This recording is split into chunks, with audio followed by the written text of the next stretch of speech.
Welcome to सद्भावना news and I am Poonam Sharma. ऐसी आशंका है कि इंदौर में बड़ी तादाद में नकली और खराब क्वालिटी की शराब सप्लाई हो रही है।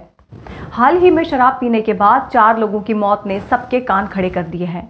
उसके बाद अब खुद पुलिस ने जनता के लिए एडवाइजरी जारी की है कि नकली शराब से सावधान रहें, सस्ती के लालच में ना पड़ें, लाइसेंसधारी दुकान से ही शराब खरीदें।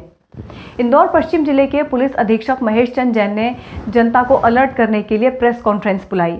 उन्होंने कहा, इंदौर में 1 सप्ताह के भीतर ही अलग अलग जगह 4 लोगों की संदिग्ध हालत में मौत हुई है। कुछ लोग बीमार हैं। इन सभी की शराब पीने के बाद तबीयत बिगड़ी है। आशंका है कि आसपास के इलाकों में कहीं बहुत ही निम्न क्वालिटी या नकली शराब बनाई जा रही है। उन्होंने कहा, इसलिए सिर्फ लाइसेंसधारी दुकानों से ही शराब खरीदें।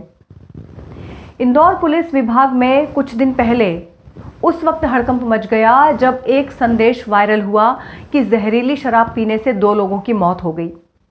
उनका एक अन्य साथी निजी अस्पताल में भर्ती है। पुलिस ने ये उस वक्त इसलिए और ज्यादा चौंकाने वाला था क्योंकि उसके ठीक पहले मंदसौर में जहरीली शराब पीने से कई लोगों की मौत हो चुकी थी। घटना की जानकारी मिलते ही पुलिस और आबकारी विभाग में खलबली मच गई और दोनों ही विभाग जांच में जुट गए। इंदौर के एरोड्रम थाना इलाके में स्थित पैराडाइज बार 23 जुलाई की दोपहर शिशिर, अभिषेक अग्निहोत्री, सागर अग्रवाल, अमित सोलंकी, रिंकू वर्मा, जीतू निगम, गणेश पाटिल, सचिन गुप्ता और दुर्गेश तोमर ने शराब पार्टी की थी। दूसरे दिन सागर की तबीयत बिगड़ गई। उल्टियां होने पर उसे निजी अस्पताल ले जाया गया, लेकिन इलाज शुरू होने से पहले ही उसकी मौत हो गई। डॉक्टरों ने शुरुआती परीक्षण के बाद जहरीली शराब से मौत की आशंका जाहिर की। 26 जुलाई को शिशिर की भी उसी तरह तबीयत बिगड़ने से मौत हो गई। 26 जुलाई को ही अभिषेक और सचिन गुप्ता की भी तबीयत बिगड़ी और दोनों की मंगलवार को मौत हो गई। 3 दिन में 4 मौतों से क्षेत्र में हड़कंप मच गया। सूचना मिलते ही आबकारी और पुलिस अमला सक्रिय हुआ और पैराडाइज बार में छापा मारकर रॉयल स्टैग शराब और किंगफिशर बियर की बोतलें जब्त कर लीं। इसके बाद बाणगंगा थाना इलाके में स्थित सपना बार में शराब पीने से फाइनेंस कंपनी में बतौर एजेंट काम करने वाले शिवरतन उर्फ शिवा की मौत हो गई। मोबाइल की जांच करने पर पता चला कि मौत से ठीक पहले शिवा ने 1100 रुपए का बिल भुगतान बियर बार में किया था।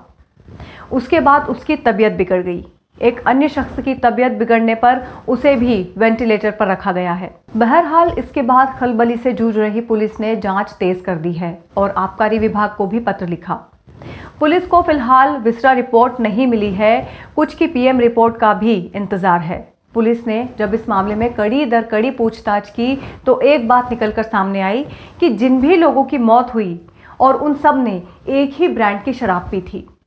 इस पर शक गहराया और पुलिस ने जब बियर बार संचालकों से पूछताछ की तो ये स्पष्ट हुआ कि लाइसेंसी शराब सप्लाई के साथ दोनों ही जगह बाहर से भी कुछ माल खरीदा गया। इससे आशंका गहरा गई कि शहर के आसपास किसी इलाके में नकली शराब बनाई जा रही है और फिर महंगे ब्रांड की बोतल में पैक कर बेचा जा रहा है। बीते दिनों एक ऑडियो भी वायरल हुआ था जिसमें एक ढाबा संचालक कुछ युवकों को फोन कर कह रहा है कि किसी ने ऊपर से नकली और हल्का माल भेज दिया है, इसलिए शराब ना पिए।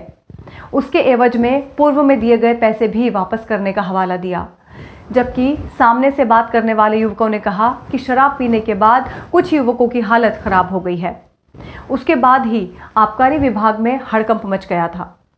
पुलिस अधीक्षक ने जब बार संचालकों से बात की और अन्य पीड़ित जो फिलहाल अस्पताल में भर्ती हैं उनके बयानों का जब निष्कर्ष निकाला तो ये स्पष्ट हुआ कि शहर में नकली शराब की खपत हो रही है। पुलिस अधीक्षक खुद शुक्रवार को उन बारों में पहुंचे जहां शराब के सेवन के बाद युवकों की हालत बिगड़ी थी। इंदौर पुलिस अधीक्षक महेश चंद जैन के मुताबिक बीते दिनों शराब पीने से युवकों की मौत की पड़ताल जारी है। मृतकों की फिलहाल विसरा रिपोर्ट नहीं मिली है। फिर भी शुरुआती पड़ताल में ये स्पष्ट हो गया है कि निम्न गुणवत्ता या नकली शराब का निर्माण आसपास के इलाकों में हुआ है। इसकी सप्लाई इंदौर और आसपास की जगह पर हो रही है। लिहाजा सभी को सतर्क रहने की बहुत ज्यादा आवश्यकता है। सस्ते के कारण बाहर से शराब ना खरीदें, लाइसेंस धारक दुकानों से ही खरीदें। फिलहाल मामले में जांच कर दोषी तक भी पहुंचने की कोशिश की जा रही है। Powered by Arthros Clinic, a dedicated center for arthroscopy and sports injuries.